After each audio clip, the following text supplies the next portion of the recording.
Yan. Good morning. Sobrang init ang araw. Ano?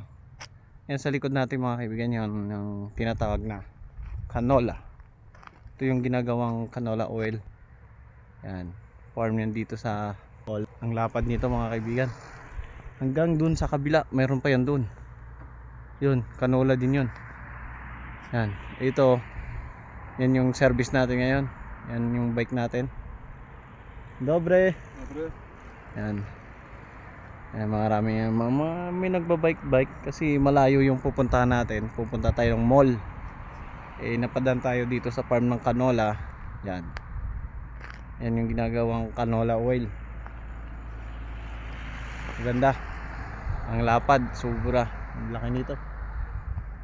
Pa. Ang taas ng puno niya, kaibigan, oh. Yan, oh, puno niya, oh. Yan. Summer sa Poland, pero ang summer dito 2 months lang.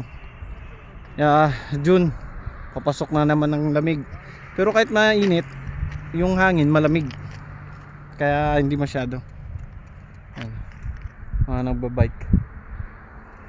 Hello. Hello. Dzień dobry. Dobry.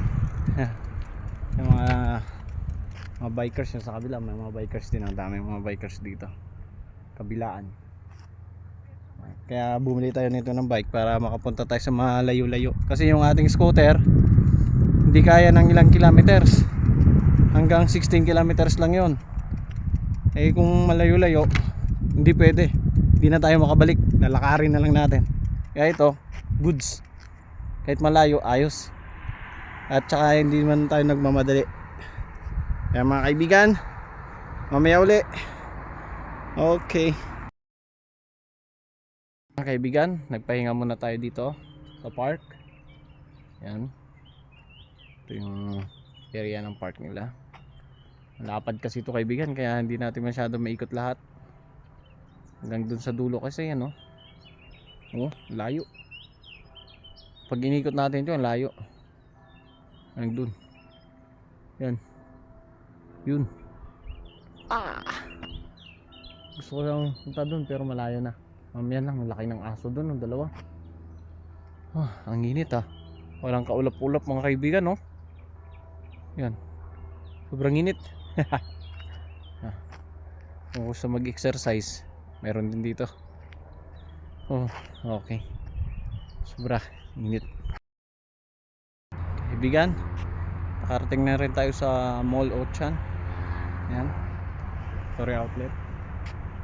Medyo malayo din na bike natin ah. Sakit din sa likod. Ang sakit sa puwet. Ayos. Kaya ito, pasyal-pasyal lang.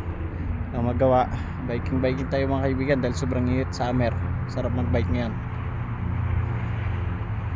Ingat kayo kaibigan. Happy holidays sa lahat.